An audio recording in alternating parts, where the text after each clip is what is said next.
Welcome to the Know. I'm Ashley. I'm Mica. Is the internet under attack or something? Is that why it sucks today? It's so sucky today. Sucks. Could the future of every website that you visit be at stake? Like they could all suck forever? No. That's kind of what some activists are saying as they're trying to draw attention to the issue of net neutrality today. Yes, the battle over open internet continues to rage, with some people worrying that ISPs might soon be able to control what you see online. And today's the day when you'll see the issue splashed across a bunch of big websites and Twitter and everything that you're on today. I feel like we've got some deja vu. This has happened before. Yes. And then we thought it was solved. And now, no, it's not. We're back to it. So what's net neutrality? You've probably heard that term before, but here's what it means. The idea behind net neutrality is that all websites or services should be treated equally, without ISPs like AT&T and Comcast giving preferential treatment to those that maybe pay them more for the privilege of getting better access to their users. The idea is that if ISPs had that kind of power, they'd probably use it to control what people see online or charge them for the stuff they actually want. Currently, all websites and services are treated the same when it comes to the speeds at which you can access them. And ISPs have said that they wouldn't change that, but, you know, just in case, the Federal Communications Commission put in place regulations in 2015 to prohibit that behavior from ever happening. Well, now the new chairman of the FCC, Ajit Pai, has said he wants to roll back all those regulations, calling them unnecessary and an unfair burden on internet providers. And while no action has happened yet on rolling back those rules, lots of big web companies feel like any change could open the door for ISPs to do whatever they want in terms of controlling access to the internet for their customer base. So that brings us to today's day of action. So what is it exactly, you all might be wondering?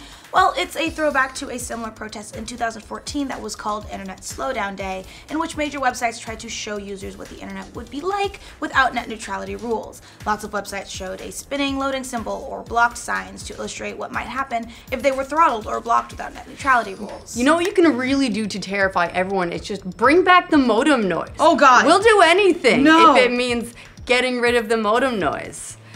What's actually really terrifying is the number of people who don't know what the modem noise is. Or a floppy disk. Yes. For this day of action, companies like Netflix, Amazon, and Google, some of the really big service providers online, are going for more of an educational approach, directing users to articles and websites like battleforthenet.com, which encourages users to send their comments to the FCC saying, hey, let us keep our internet. And some websites are, again, busting out the spinning wheel of death or blocked signs as a form of visual protest. Net neutrality is also a big issue among online content creators. Yo! That's us, who say that the rules are a good thing and they want them to stay. Recently, more than 100 prominent YouTube creators, including well-known names like The Fine Brothers and Annoying Orange, signed an open letter to the FCC urging it to keep net neutrality protections. It said, "Our rapidly growing industry employs hundreds of thousands of people, and yet it barely existed more than a decade ago. As creators in this fast-moving industry, changes to the existing net neutrality rules would have an outsized impact on our field and jeopardize our livelihood." The letter argues that trashing net neutrality protections would lead to the inevitable creation of fast lanes that would privilege the large media companies that can afford to pay for such service and jeopardize smaller media creators. But it's not just YouTubers. Some of the biggest names on the internet are also involved in today's protest action. The Internet Association, a trade group that represents names like Google and several others, has lobbied in support of the net neutrality rules. Other supporters are basically a who's who of the internet. Netflix, Twitter, Spotify, Yelp, Reddit, tons of others. Basically, if their service exists entirely online, they're in favor of net neutrality because otherwise the ISPs are going to try and charge them additional access to you, which is going to mess with prices, and it's just sort of weird. Mark Zuckerberg, the CEO of a little tiny site, may have heard of it, called Facebook, even posted in support of net neutrality rules. He wrote, "If a service provider can block you from seeing certain content or can make you pay extra for it, that hurts all of us, and we should have rules against it." Even the inventor of the World Wide Web, Tim Berners-Lee, tweeted in support of the legislation. That's how you know you're wrong. Like, he invented the thing that you're trying to fuck with. Your father says no. His tweet said, "Net neutrality allowed me to invent the web without having to ask for permission. Let's keep the internet open." Okay. Thanks, dude, who gave us the internet. We appreciate it. Some politicians weighed in too. Senator Bob Casey tweeted, "On this Internet Day of action and every day, I'll keep fighting for a strong hashtag net neutrality protections and a free open internet." Supporters of net neutrality rules also bring up that there's less competition in the ISP provider space than most people think. And that means that especially in a lot of more rural areas, a lot of people don't have a lot of choices when it comes to their internet service provider. So while it's fine to say that people should just switch to another provider if they're not happy with theirs, for a lot of people, that's actually not an option.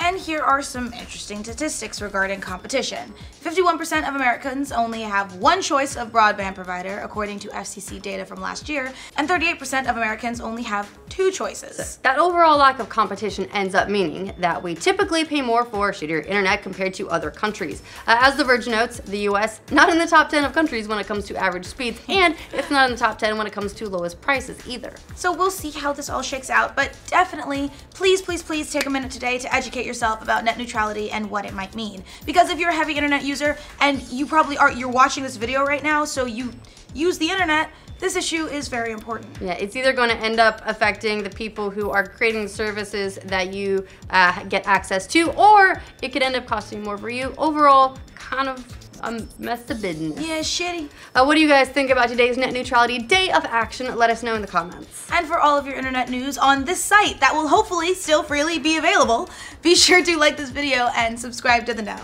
Welcome to The Know, I'm Ashley. I'm Mica. Is the internet under attack? Is that why it sucks today? Right? Could the future of every website you visit be at stake?